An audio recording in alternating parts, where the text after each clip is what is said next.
Village কমিটির ভোটের আগেই কি সরকারে জোটের ভিত নড়ে উঠছে? দাবি পূরণ না হলে সত্যি কি বিজেপি সঙ্গ ছাড়ার পথে হাঁটবে তিপ্রামথা এবং আইপিএফটি?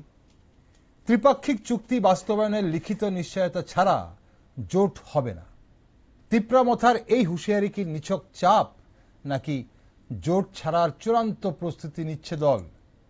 আর পৃথক রাজ্যের দাবিতে শাসক দলের মন্ত্রীকে সামনে রেখে আইপিএফটির শক্তি প্রদর্শন কি বিজেপিকে সরাসরি বার্তা? একদিকে জোটের দরজা খোলা রাখছে বিজেপি, আর অন্যদিকে শরিকরাই যদি একের পর এক শর্ত চাপায়, তাহলে আসল নিয়ন্ত্রণ কার হাতে? নাকি এবারও সরকারে একসঙ্গে অথচ ভোটের ময়দানে মুখোমুখি? এডিসি ভোটের মতো এবারও যদি ভিলেজ কমিটি নির্বাচনকে ঘিরে সংঘাত চরমে ওঠে, তাহলে কি বিধানসভা পর্যন্ত গড়াবে এই শরিকি দ্বন্দ্ব? দাবি আদায়ে ব্যর্থ হলে তিপ্রামথা ও আইপিএফটি সত্যি জোট ছেড়ে বেরিয়ে আসবে, নাকি ভোটের আগে বিজেপির ওপর চাপ তৈরি করতেই তাদের এই কৌশল? দোরগোড়ায় ভিলেজ কমিটি নির্বাচন, যে কোনো দিন ঘোষণা হতে পারে নির্বাচনের দিনক্ষণ। তার আগেই উত্তপ্ত হয়ে উঠছে ত্রিপুরার রাজনীতি, বিশেষ করে পাহাড়ের রাজনীতি। যোগদান সভা, পুরনো দাবিকে সামনে রেখে বিক্ষোভ র্যালি আর রাজনৈতিক সংঘাত, এসব কি কেবলই নির্বাচনী উত্তাপ, নাকি বড় কোনো রাজনৈতিক সমীকরণের ইঙ্গিত দিচ্ছে? তবে মানুষের প্রশ্ন, ভিলেজ কমিটির এই নির্বাচন ক্ষমতার পালাবদলের লড়াই, শরিকদের শক্তি পরীক্ষার মঞ্চ, নাকি এডিসিবাসীর জমে থাকা প্রশ্নের জবাব দেওয়ার সময়? ভূমি, অধিকার, কর্মসংস্থান, শিক্ষা, স্বাস্থ্য ও স্বশাসনের যে প্রত্যাশা নিয়ে মানুষ বারবার ভোট দিয়েছে, তার কতটা বাস্তবে তাদের কাছে পৌঁছেছে? প্রতিশ্রুতি আর জোট সমীকরণের মাঝে এডিসিবাসীর বাস্তব সমস্যা কতটা মিটেছে? কি প্রত্যাশা আদিবাসীদের, কি প্রত্যাশা জনজাতিদের, কি প্রত্যাশা তিপ্রাসাদের? নমস্কার, আমি দীপেন, আর আপনারা দেখছেন নিউজ ভ্যানগার্ড। ভিলেজ কমিটি নির্বাচনের আগে কি রাজ্য রাজনীতিতে ভাঙন দেখা যাবে, সেই বিষয়ে একটি টক শোতে আজ আমার সাথে কৈলাসহর থেকে অনলাইন জুড়ে গেছেন বিশিষ্ট সমাজকর্মী, যিনি অবশ্যই সমাজের নানান প্রান্তে বিভিন্ন মানুষের সঙ্গে দৈনন্দিন নানান সংযোগের মাধ্যমে মানুষের পালস বোঝেন, সমাজের পালস বোঝেন, এবং অবশ্যই জনগণ কি চাইছেন সেগুলো বোঝার চেষ্টা করেন। আজ আমাদের সঙ্গে রয়েছেন বিশিষ্ট সমাজকর্মী ভাস্কর ঘোষ অধিকারী। ভাস্কর দা, আপনাকে স্বাগত অনুষ্ঠানে। আপনার কাছে যাব, কিন্তু তার আগে দর্শকদের জন্য আজ অবশ্যই আমাদের একটা প্রশ্ন রয়েছে। যারা এই মুহূর্তে দেখছেন আমাদের এই অনুষ্ঠান, বা পরেও যারা ফেসবুক এবং ইউটিউবে দেখবেন, আপনারা কিন্তু কমেন্ট বক্সে আপনাদের অবশ্যই বলতে পারেন এডিসি এলাকার সাধারণ মানুষের এখন আসলে কি প্রয়োজন, কি আশা তাদের, নিজেদের জীবন বদলাতে রাজনৈতিক দলগুলোর কাছে তারা ঠিক কি চাইছে। আপনারা কি মনে করেন, আপনারা কি জানেন, এবং আপনার কি মন্তব্য, তা অবশ্যই কমেন্ট বক্সে কমেন্ট করে লিখতে পারেন। তাহলে আমরা অবশ্যই জনসাধারণের পালস বা নার্ভ বুঝতে আরো ভালো করে বুঝতে পারব। ভাস্করদা, এই যে ভিলেজ কমিটি নির্বাচন সামনে আসতেই এই যে জোট, পাল্টা জোট, দাবি দেওয়া ও রাজনৈতিক সংঘাত নিয়ে আলোচনা কিন্তু বাড়ছে, কিন্তু সাধারণ মানুষের দৈনন্দিন সমস্যা যেন অনেক সময় পিছনে চলে যাচ্ছে। তো একজন সমাজকর্মী হিসেবে আপনি কি মনে করেন, এই মুহূর্তে এডিসি এলাকার মানুষের সবচেয়ে বড় সমস্যা কোনটি? মানে আপনি কি দেখছেন? দেখুন, সমগ্র ভারতবর্ষের যেখানেই ভোট হয়, সেটা যে রাজ্যই হোক না কেন, আমরা এটা কিন্তু দেখেছি যে উন্নয়ন সবসময় হয় একটা ভোট কেন্দ্রিক। ভোট যখন বাদ্যি বাজে, তখনই আমরা দেখেছি যে উন্নয়নটা ওই জায়গায় হয়। আর ওই জায়গায় যত সমস্যা, সেটাও একদম, এটাও পাশাপাশি সত্যি যে ওই জায়গায় যত সমস্যা সেটা একদম পারফেক্ট ভাবে রিফ্লেক্ট করে সেই সময়টাতে যখন ভোটের সময় আসে।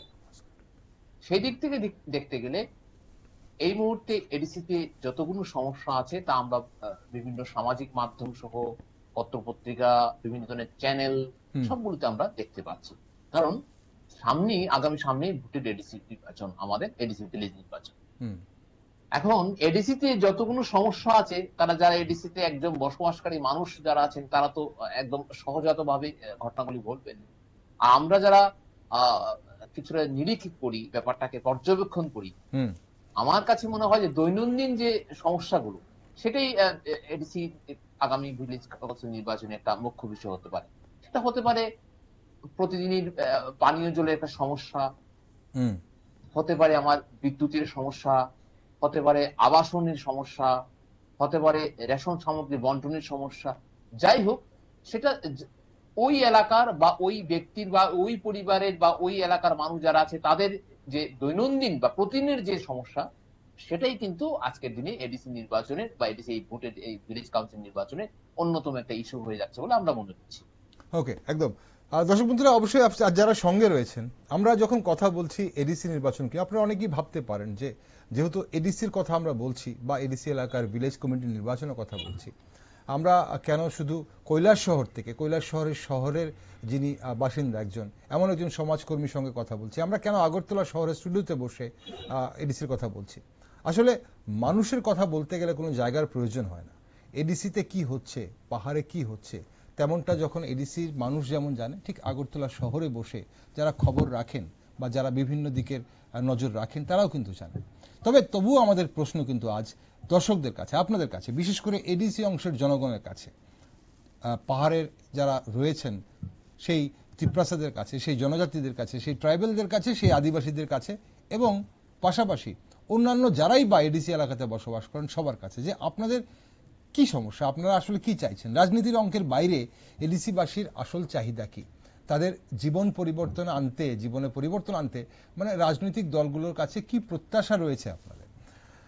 ভাস্করদা, এই যে নির্বাচনের আগে বিভিন্ন রাজনৈতিক দল, মানে যেটা আপনি এক্ষুনি বলছেন যে নির্বাচন এলেই উন্নয়নের কথা আসে, নির্বাচন এলেই উন্নয়নের এইসব ভাষাগুলো আমরা শুনতে পাই। এখন নির্বাচনের আগে বিভিন্ন রাজনৈতিক দল জনজাতি ও মানে ত্রিপ্রাসা মানুষের অধিকার, উন্নয়ন, ভূমি ও স্বশাসনের কথা বলে, এটা নিশ্চিত।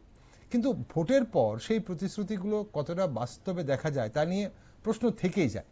আপনার চোখে গত কয়েক বছরে মানুষের প্রত্যাশা আর বাস্তব প্রাপ্তির মধ্যে দূরত্ব কতটা দেখছেন আপনি? না, দেখ, এই জায়গায় তফাৎ আছে। এটা বাস্তব সত্যি, তফাৎ আছে। এডিসি এলাকাতে আমার 59টি জেলা আমি বলতে পারি, এখানে যতটুকু আমার এডিসি এলাকা আছে, আমরা বিভিন্ন কাজে, আমরা বিভিন্ন এনজিওর কাজে আমরা যখন গেছি, যে নির্বাচনী যে প্রতিশ্রুতি এবং বাস্তব, তার মধ্যে কিন্তু তফাৎ আছে। সেটা শহরে যেমন আছে, সেটা এডিসি এলাকাতেও আছে। আসলে ভোটের বৈতরণী পার হওয়ার জন্য বিভিন্ন সময় বিভিন্ন রাজনৈতিক দলগুলো অনেক ধরনের প্রতিশ্রুতি দেন, অনেক কথা বলেন, যেগুলি বাস্তবের মাটিতে এসে প্রতিফলিত হতে অনেক সময় নেয় বা অনেক ক্ষেত্রে অনেক প্রতিবন্ধকতার সৃষ্টি করে বলে আমরা দেখতে পাই। সেটা আমার এরিয়ার যে এডিসি এলাকা আছে বা অন্যান্য জেলাতে, পার্শ্ববর্তী জেলাতে এডিসি এলাকা আছে, সেখানেও কিন্তু সেই সমস্যাগুলো আমরা দেখতে পাচ্ছি। কিছুক্ষণ আগে যে কথাটা বললাম যে পানীয় জল, আমি অনেক জায়গায় দেখেছি যে এই পানীয় জল একটা বিশাল সমস্যা হয়ে আছে অনেক জায়গাতে। বিদ্যুৎ অনেক ক্ষেত্রে সমস্যা হয়েছে। শহরের মানুষ হয়তো কিছুক্ষণের জন্য বিদ্যুৎ যাচ্ছে, বিদ্যুৎ চলে আসছে, কিন্তু সমস্যা নয়। কিন্তু এডিসি এলাকাতে এটা ঘটনা, ওখানে যে বিদ্যুৎ যায় তাতে কিন্তু বিদ্যুৎ পেতে বেশ খানিকটা সময় চলে যাচ্ছে। সুতরাং মানুষের এই যে বিড়ম্বনা, এই বিড়ম্বনাটা কিন্তু থেকেই যাচ্ছে। এবং সেটা যতই প্রতিশ্রুতি দেওয়া হোক, নির্বাচনী বৈতরণী পার হওয়ার জন্য যতই প্রতিশ্রুতি দেওয়া হোক, এটা ভোট হওয়ার পরেও আমরা দেখতে পাই এই বাস্তব কিন্তু হয় না। ধরুন, কেউ নির্বাচনে ভোটে বৈতরণী পার হওয়ার জন্য বলে দিলেন যে আগামী কিছুদিনের মধ্যে এখানে পানি জলের সমস্যা দূরীভূত হবে। আজকে থেকে ধরুন মাস দেড় মাস আগে আমি আমার পার্শ্ববর্তী একটা এলাকাতে আমি পথ অবরোধ দেখেছিলাম। সেখানে আমি একটা নিউজ কভার করতে গেছিলাম। ওখানে কিন্তু আমি দেখলাম যে যারা আছেন, যারা আগামী দিনে ভোটে দাঁড়াবেন, সেটা যে কোনো রাজনৈতিক দল হোক, ওনার দুপক্ষই এসছেন এবং কথা দিচ্ছেন, মানুষকে কথা দিচ্ছেন যে আমরা পানীয় জলের সমস্যার সমাধান করে দেব এলাকাতে, সুতরাং আপনার রাস্তাটা ছেড়ে দিন। এটা 208A বিকল্প জাতীয় সড়ক ওনারা আটকেছিলেন। কিন্তু এটা ঘটনা যে আমি গত সপ্তাহ সেই জায়গাতে গিয়েছি, সেই সমস্যার সমাধান কিন্তু বাস্তবভাবে হয়নি। হয়েছে কিন্তু বাস্তবভাবে হয়নি। জলে একটা ট্যাঙ্কি যায়, সেই জায়গা থেকে অনেক মানুষকে জল কালেক্ট করতে হয়, কিন্তু বাড়ি বাড়ি যে টেম্পোরারি জল একটা দেওয়ার যে টেম্পোরারি একটা ব্যবস্থা হয়েছে। একদম একদম একদম সেই জায়গাতে আমার মনে হয় যে প্রতিশ্রুতি যেটা দেওয়া হয় বাস্তবে তার অনেক ফারাক থেকে যাচ্ছে। ওকে, এখন এই যে আপনি বিদ্যুতের কথা বলছিলেন, আর এবং আমরা যখন দেখছি গোটা রাজ্যেই বিদ্যুৎ নিয়ে একটা ধোঁয়াশা এবং একটা বিভ্রান্তি রয়েছে গ্রাহকদের মধ্যে, এবং আপনিও সেই বিষয় নিয়ে আলোচনা করেছেন গত শুক্রবার দিনে আমাদের সঙ্গে স্টুডিওতে। এখন এডিসি এলাকাতে আপনি বলছেন যে বিদ্যুতের সমস্যা রয়েছে, যে সমস্যাগুলো এখন গোটা রাজ্যে মানুষ, এই যে বিদ্যুৎ বিল সংক্রান্ত বর্ধিত মাসুল বলুন বা একটা হঠাৎ করে বিদ্যুতের বিলটা বেড়ে যাওয়ার নিয়ে যে মানুষের মধ্যে একটা ক্ষোভ সঞ্চার হয়েছিল, এডিসি এলাকাতে কি মানুষ একইভাবে এই সমস্যাগুলো ভোগ করছেন, নাকি এডিসি এলাকাতে কাহিনীটা অন্যরকম? একই সমস্যা, সমস্যা একই। ওনাদেরও সমস্যা তো মারাত্মক সমস্যা। তাদের প্রথম যে সমস্যা এডিসি এলাকাতে আমি মনে করি পরিষেবা। বিল তো তারপরে, কারণ এডিসি এলাকাতে আমি দেখেছি যে বিল খুব বেশি যে আসে তা নয়। ওখানকার মানুষ এমনিতে একটা প্রাকৃতিক পরিবেশে থাকেন, একটা এমন একটা নৈসর্গিক আবহাওয়ার মধ্যে থাকেন যেখানে অ্যাক্লিমেটাইজেশনটা অনেক বেশি দিক, বা ধরুন নাতিশীতোষ্ণ যে আবহাওয়া সেটা অনেকটা বেশি। আজকের দিনও যে প্রচুর গরম বা হিউমিডিটি মারাত্মক, কিন্তু আমার শহর থেকে একটু যদি এডিসি এলাকায় যেতে পারেন, দেখবেন এই মুহূর্তে মনে হচ্ছে না গায়ে একটা কিছু রাখতে হবে। সুতরাং ওই এলাকাগুলিতে যে পাখা, আমার সিলিং ফ্যান চালাতে হবে, টেবিল ফ্যান চালাতে হবে, ওই ব্যাপারটা নেই। কিন্তু ঘটনাটা এই জায়গায় যে পরিষেবার কিন্তু মান অত্যন্ত খারাপ এডিসি এলাকাতে, শহর থেকে অনেক বেশ খারাপ আমি ব্যক্তিগত মনে করছি। কারণ ওখানে বিদ্যুৎ গেলে কখন বিদ্যুৎ আসবে সেই ব্যাপারটা কিন্তু থেকে যাচ্ছে। দ্বিতীয় যে ব্যাপারটা আপনি বললেন যে বিদ্যুতের বিল নিয়ে, সেটা আমাদের এখানে যেমন সমস্যা, ওদের এখানে সমস্যা।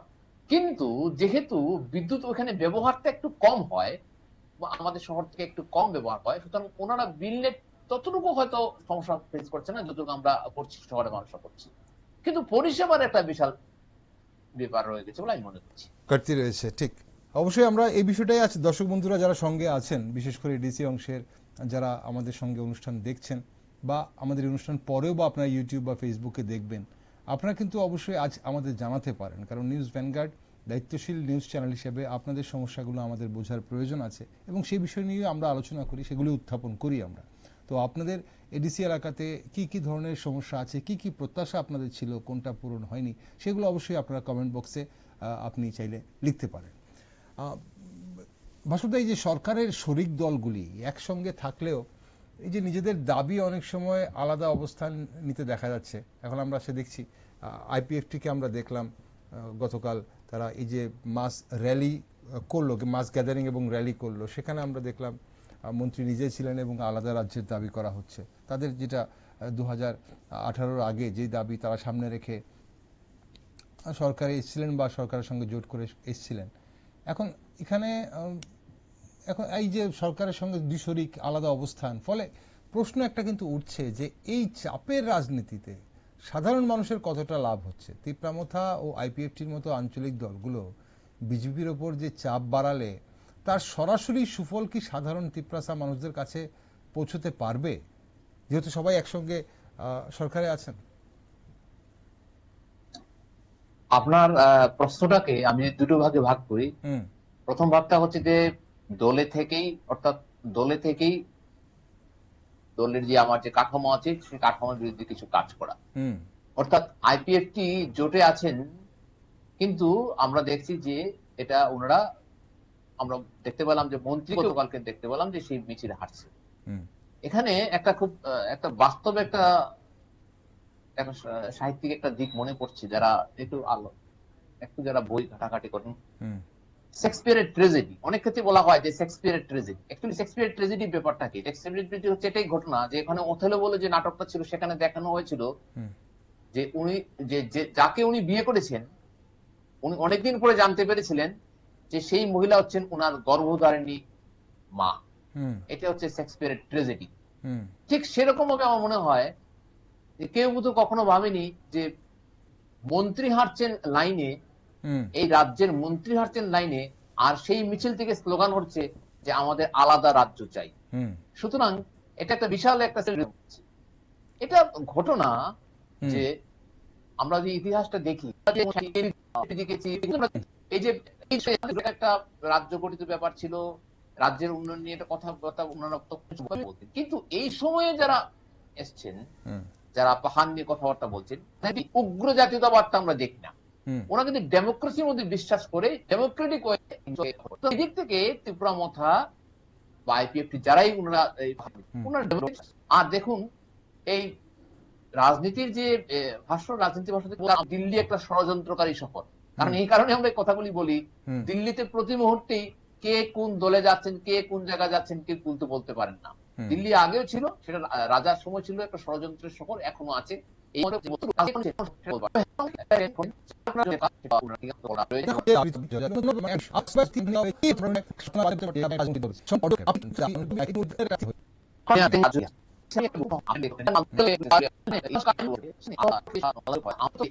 অনেকটাই একটা অলিকি বাস্তব। এই বাস্তবটাকে বা এই পরাবাস্তবকে বাস্তবের মাটিতে নামানো অনেকটাই কঠিন, এবং সেটা রাজনীতির ময়দানে যারা আছেন বা এই ভোটে যারা লড়বেন, ওনারাও কিন্তু জানেন না বলে ভুল হতো। ওনারা অনেক শিক্ষিত মানুষ, অনেক অনেক কিছু বুঝেন, কিন্তু জানেন, কিন্তু সেই আবেগটাকে ওনারা কাজে লাগান। এই আবেগটাকে ওনারা কাজে লাগান বলেই ওনারা এই ভোটের ময়দানে কাজ করেন, ভোটের ময়দানগুলিতে ওনারা জিতেন, ভোটের ময়দানগুলিতে ওনারা নির্বাচিত হন। সুতরাং সেই জায়গায় ওনারা নিজেরাই ভালোভাবে বুঝেন, নিজেরাই ভালো বুঝে নিতে পারছেন যে আলাদা একটি রাজ্য গঠন এটা বাস্তবের মাটিতে কতটুকু সম্ভব, এটা সবাই এটা ভালোভাবে বুঝতে পারছেন। ওকে, দর্শক বন্ধুরা যারা সঙ্গে আছেন, আজ ভিলেজ কমিটি নির্বাচন সহসা এই সেপ্টেম্বর মাসের শেষ সপ্তাহে হওয়ার কথা, 28 তারিখ খুব সম্ভবত নির্বাচন হওয়ার কথা, যে কোনো মুহূর্তে দিনক্ষণ ঘোষণা হতে পারে। এবং তার আগে চিত্রটা কি, এডিসির চিত্রটা কি? প্রায় 3 মাসের উপর হয়ে গেছে এডিসি নির্বাচন হয়েছে, সেখানে ত্রিপুরামথার ল্যান্ডস্লাইড ভিক্টরি আমরা দেখেছি। নির্বাচনের আগে সেখানে 2 শরিকি দল, ত্রিপুরামথা এবং বিজেপির নিচুতলার কর্মী সমর্থকদের মধ্যে আমরা ব্যাপক সংঘর্ষ সংঘাত দেখেছি, এবং তারপর একটা জোটের আবহ তৈরি হয়েছিল। সেই জোট হয়নি, শেষ অবধি একে অপরের বিরুদ্ধে লড়াই করেছে, এবং আমরা দেখেছি শুধু মানে আমনে সামনে লড়াই নয়, এবং প্রতিদ্বন্দ্বিতা হয়েছে বিজেপি, সেখানে ত্রিপুরামথা, সেখানেই সিপিআইএম, এবং অবশ্যই কংগ্রেসও ছিল লড়াইয়ের ময়দানে, এবং আইপিএফটিও ছিল। এছাড়া অন্যান্য রাজনৈতিক দল, অন্যান্য ছোট রাজনৈতিক দল এবং নির্দল প্রার্থীরাও কিন্তু সেখানে ছিল। এডিসিতে শেষ যখন নির্বাচনের পর ফলাফল ঘোষণা হওয়ার পর দেখা যায় 28টি আসনের মধ্যে 24টিতে ত্রিপুরামথা দখল করে। তবে 3.5 মাস অতিক্রান্ত হয়ে গেলেও কিন্তু এখনো তাদের কার্যনির্বাহী কমিটি, পূর্ণাঙ্গ কার্যনির্বাহী কমিটি, এডিসি প্রশাসন এখনো কিন্তু সেখানে গড়ে উঠতে পারেনি, এবং তারা জানিয়েছে ভিলেজ কমিটির পর হয়তো তাদের সেটা হবে। এখন প্রশ্ন হচ্ছে যে এডিসি এলাকাতে যে ধরনের পরিষেবার প্রয়োজন, এবং বারবার যেসব জিনিসের অভিযোগ আমরা শুনি, যেসব যে পরিষেবা নেই, স্কুলে শিক্ষক নেই, বিভিন্ন স্কুল চলছে, বহু স্কুল চলছে একজন শিক্ষককে দিয়ে, রাস্তা ভাঙা, মানুষ হাসপাতালে পৌঁছতে পারে না, হাসপাতাল পৌঁছালেও সেখানে হাসপাতালে পরিষেবা নেই, হাসপাতালগুলোতে পরিষেবা নেই, এবং বিভিন্ন অন্যান্য পানীয় জলের সমস্যা, যেটা কিছুক্ষণ আগে ভাস্করদা বলছিলেন, এই ধরনের সমস্যাগুলো রয়েছে। মানুষ বনে জঙ্গল থেকে খাবার কুড়িয়ে খান, এমনও কিন্তু অভিযোগ আসে। উল্টো দিক থেকে আবার আমরা শাসক পক্ষ থেকে যখন বলা হয়, তখন বলা হয় তাদেরকে বিভিন্ন ধরনের যে কেন্দ্র এবং রাজ্য সরকার যে প্রকল্পগুলো রয়েছে, সেই প্রকল্পের আওতায় এনে তাদেরকে অনেক সুযোগ সুবিধা দেওয়া হচ্ছে। এখন আমরা জানতে চাই যে গিরিবাসীরা কেমন আছে, এডিসি এলাকার মানুষ, ত্রিপুরা ছাড়া তারা কেমন আছে, নিগোষ্ঠী অংশের মানুষরা কেমন আছেন, তাদের কি প্রত্যাশা এবং তারা কি চাইছেন, কতটা প্রত্যাশা পূরণ হচ্ছে, কোন জায়গাটা তাদের অসুবিধা হচ্ছে, আপনারা অবশ্যই কমেন্ট বক্সে লিখতে পারেন।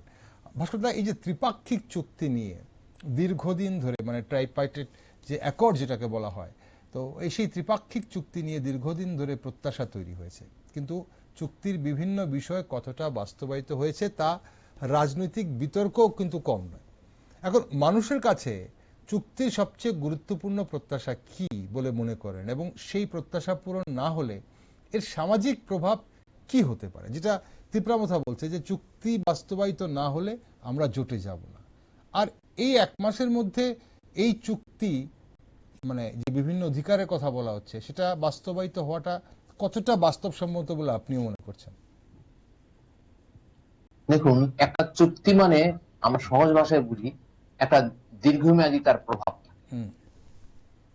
এবং যে ত্রিপাক্ষিক চুক্তির কথা এখানে বলা হচ্ছে সেখানে অনেকগুলি বিষয় আছে, শুধুমাত্র ত্রিপাক্ষিক বলে 3টা পয়েন্ট বুঝে সেটা নয়, অনেকগুলি বিষয় আছে যেটা যারা আদিবাসী আছেন বা পাহাড়ের উন্নয়ন নিয়ে ব্যাপারগুলি যুক্ত আছে।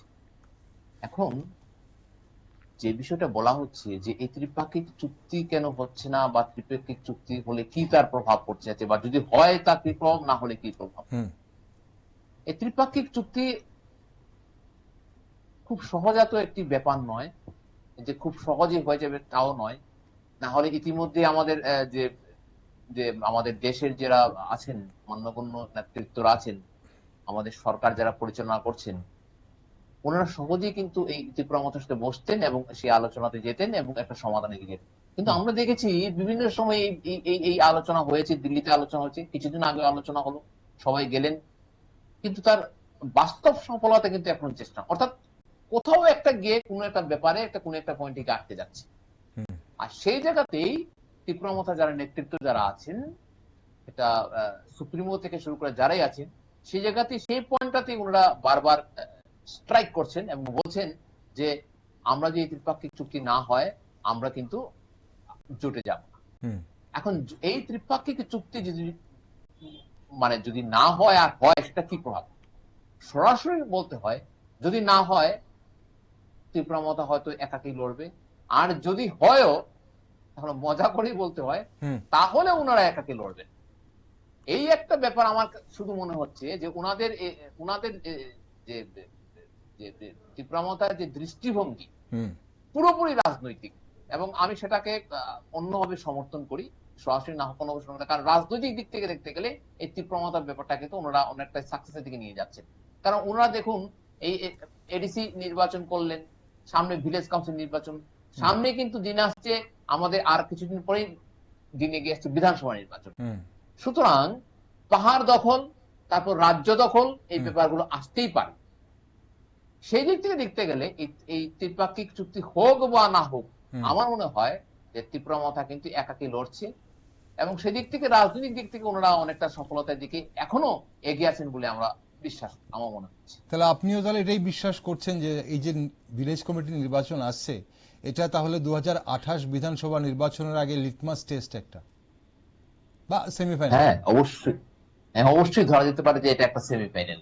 কারণ এই টেস্টটা ওনারা নিচ্ছেন নিজে থেকেই, এবং নিজে থেকে ওনারা সেটাকে আরো একটু পরিব্যাপ্তি করেছেন, একটু বড় আকার দিয়ে নিচ্ছেন, যাতে নিজেদেরকে ঝালাই করে নিতে পারেন যে সামনে এই বিধানসভা নির্বাচনের আগে ওনাদের ওজনটা ঠিক কতটুকু হয়ে আছে রাজ্যের মধ্যে। ওকে, আজকের যে জনজাতি তরুণরা, মানে যারা একদম সরাসরি রাজনীতির সঙ্গে যুক্ত বা কোনো দলের হয়ে বিভিন্ন কর্মসূচিতে অংশগ্রহণ করছেন, আমি তাদের কথা বলছি না, সাধারণ যারা জনজাতি তরুণরা যারা আছে, তারা শুধু পরিচয় ও রাজনৈতিক অধিকারের কথা বলছে না, কিন্তু তারা শিক্ষা, চাকরি, প্রযুক্তি ও উন্নত ভবিষ্যৎও কিন্তু তারা চাইছে। তাদের প্রত্যাশার মধ্যে সেগুলো আমরা দেখতে পাচ্ছি, তাদের সঙ্গে কথা বলে সেটা বোঝা যায়। এখন রাজনৈতিক স্লোগানের বাইরে এই চাহিদাগুলো সমানভাবে কিন্তু গুরুত্বপূর্ণ। তো আপনার মতে ত্রিপুরার জনজাতি তরুণদের সবচেয়ে বড় হতাশা কি এই মুহূর্তে? চাকরির অভাব, শিক্ষার সুযোগ, নাকি রাজনৈতিক অনিশ্চয়তা? তরুণ যুবক যারা আছেন বা তরুণ উদ্যোগ যারা আছেন, প্রথম তাদের যে সমস্যাটা আমার মনে হয় বেকারত্ব। এটা একটা বিশাল ব্যাপার হয়ে দাঁড়িয়েছে, পুরো রাজ্যের সাথে সাথে এই পাহাড়েও একটা বিশাল ব্যাপার হয়ে দাঁড়িয়েছে। কারণ এটা ভাবলে ভুল হবে যে পাহাড়ে শিক্ষিত মানুষের সংখ্যা কম, একদমই হওয়া ঠিক নয়। কারণ পাহাড় যেখানে আছে, এটা বাস্তব সত্যি, পাহাড় যেখানে আছে সেখানে শিক্ষা কিন্তু বেশ ভালোভাবেই আছে। আপনি ছোট্ট একটা উদাহরণ দিলে বুঝতে পারবেন। আমার পার্শ্ববর্তী মহকুমা কুমারঘাট, সেখানে দার্চুই বলে একটা এলাকা আছে। সেই এলাকাতে আপনি যান, আমি আজকে থেকে প্রায় 25-30 বছর আগে গেছি, কিছুদিন আগেও আমি গিয়েছিলাম, আজকে থেকে 4-5 বছর আগে আমি গিয়েছিলাম।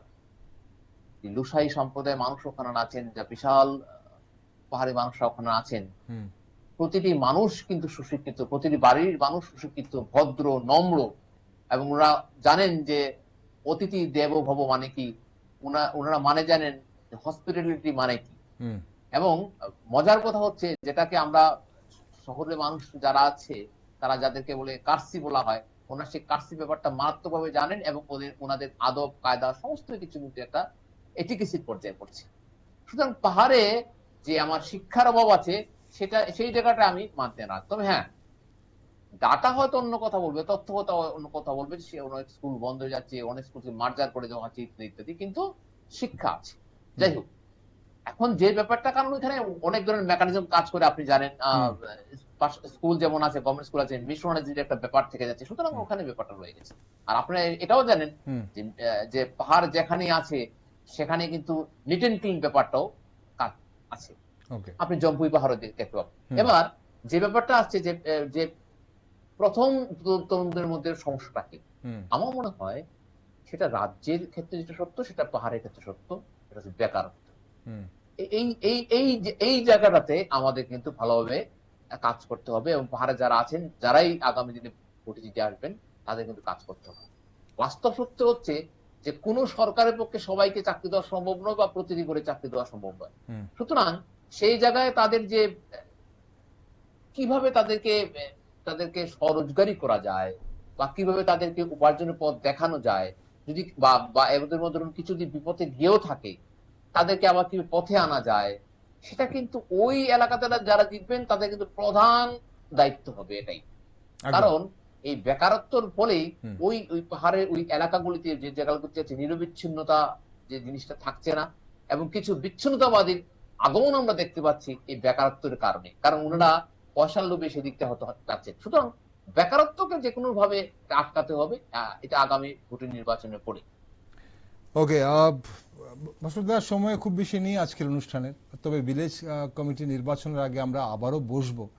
আজ যেতে যেতে একটা শেষ প্রশ্ন আপনার কাছে, এই ভিলেজ কমিটির সাধারণ মানুষের একেবারে তৃণমূল প্রশাসনের সঙ্গে কিন্তু যুক্ত, ফলে এই নির্বাচন শুধু দলীয় শক্তি মাপার লড়াই নয়, স্থানীয় উন্নয়ন ও পরিষেবার সঙ্গেও সরাসরি যুক্ত বলে আমরা জানি। এখন আপনার কি মনে হয় এই নির্বাচনে মানুষ এবার দল বা জোটের অঙ্কের বাইরে গিয়ে স্থানীয় সমস্যা ও কাজের হিসাবকে বেশি গুরুত্ব দেবে, নাকি সেই তাদের মানে ঐতিহ্য ইতিহাস বা যেগুলোকে তারা গুরুত্ব দিয়ে এসছেন এডিসি নির্বাচনে তাদের অধিকার, রাজনৈতিক অধিকার তাদের, সেটাকেই আবারও গুরুত্ব দেবে? দুটোই থাকবে আমার মনে হয়। আপনি যে দুটো প্রসঙ্গ আলোচনা করেছেন, দুটি প্রসঙ্গ এবং দুটি পয়েন্ট অত্যন্ত গুরুত্বপূর্ণ, কিন্তু ভোট যেহেতু এবারে এটা যেহেতু এডিসি ভিলেজ কমিটি নির্বাচন, সেখানে মানুষের ব্যক্তিগত যে সমস্যা, সেটা হতে পারে আমার বাড়ির সামনে একটা ছোট্ট ড্রেন, সেটা হতে পারে আমার বাড়িতে একটা পেছন দিকে যে ডাস্টবিনটা করে রাখা হয় সরকারি ডাস্টবিন, সেটার ব্যাপার হতে পারে, সেটা হতে পারে আমার বাড়ির সামনে যে নালাটা গেছে সেই নালাটা পরিষ্কার করা হচ্ছে না। এই ছোট ছোট ইস্যুগুলিও আমার মনে হয় আমার এডিসি নির্বাচনে, এই যে সামনে ভিলেজ কমিটি নির্বাচনে, সেটা কিন্তু ইস্যু হবে। কারণ এটা কিন্তু একদম তৃণমূল স্তরের একদম নির্বাচন, কারণ এটা তো ঘটনা, এরপরে তো আর তৃণমূল স্তর বলে কিছু থাকছে না। সুতরাং এই তৃণমূল স্তরের নির্বাচনে মানুষের ব্যক্তিগত যে ইস্যুগুলি, ব্যক্তিগত পারিবারিক যে ইস্যুগুলি, যে আমার পরিবারের কি ঘটনা, পরিবার কি সমস্যা ফেস করছে, এই সমস্যাগুলি কিন্তু থাকবে। পাশাপাশি আমার যে দলের যে ঐতিহ্য, আমার যে এই পাহাড়কে নিয়ে কারা কথা বলছেন, পাহাড়ে নিয়ে কারা এখনো মাঠে পড়ে রয়েছেন, পাহাড়ে নিয়ে কারা দীর্ঘদিন ধরে আলো করছেন, পাহাড়কে নিয়ে উন্নয়নের কথা কারা বলছেন, সেই ব্যাপারগুলি কিন্তু কাজ করবে বলে আমরা বিশ্বাস করছি। অসংখ্য ধন্যবাদ বাসুদার সঙ্গে থাকার জন্য, আজ গুরুত্বপূর্ণ আলোচনায় অংশগ্রহণ করলেন। তবে ভিলেজ কমিটি নির্বাচনের আগে আমরা রাজনীতির আরো পরতে পরতে আলোচনা করব, আরো বোঝার চেষ্টা করব ত্রিপুরার রাজনীতি, পাহাড়ের রাজনীতি কোন দিকে এগোচ্ছে, কোন দিকে মোড় নিচ্ছে। আজকের জন্য অসংখ্য ধন্যবাদ বাসুদা। দর্শক বন্ধুরা, জোটের অঙ্ক, রাজনৈতিক দাবি আর নির্বাচনের উত্তাপ, সবকিছুর মাঝে আসল প্রশ্ন কিন্তু মানুষের জীবন ও ভবিষ্যৎ নিয়ে। ক্ষমতার পালাবদল বা জোটের সমীকরণ যতই বদলাক, এডিসিবাসীর ভূমি, অধিকার, কাজ, শিক্ষা ও প্রশাসনের প্রশ্নগুলো কি বদলাবে? ভোটের আগে প্রতিশ্রুতির বদলে এবার কি মানুষ চাইবে কাজের হিসাব, নাকি আবারও রাজনৈতিক প্রতিশ্রুতির ভিড়ে চাপা পড়ে যাবে জনজাতি মানুষের দীর্ঘদিনের প্রত্যাশা? শেষ পর্যন্ত উত্তর দেবে ভিলেজ কমিটির ব্যালট, আর সেই উত্তরই হয়তো বলে দেবে ত্রিপুরা রাজনীতি কোন পথে হাঁটছে। তবে আপনারা অবশ্যই আমাদের আজ লিখবেন কমেন্ট বক্সে, এডিসি এলাকার মানুষ কি প্রত্যাশা রাখেন, এডিসি এলাকার মানুষ কি চাইছেন, তাদের কি সমস্যা আছে, তারা কোন সমস্যার সমাধান চাইছেন। আর আপনারা দেশ দুনিয়া সব গুরুত্বপূর্ণ নিউজ দেখার জন্য চোখ রাখুন শুধুমাত্র নিউজ ভ্যানগার্ডে।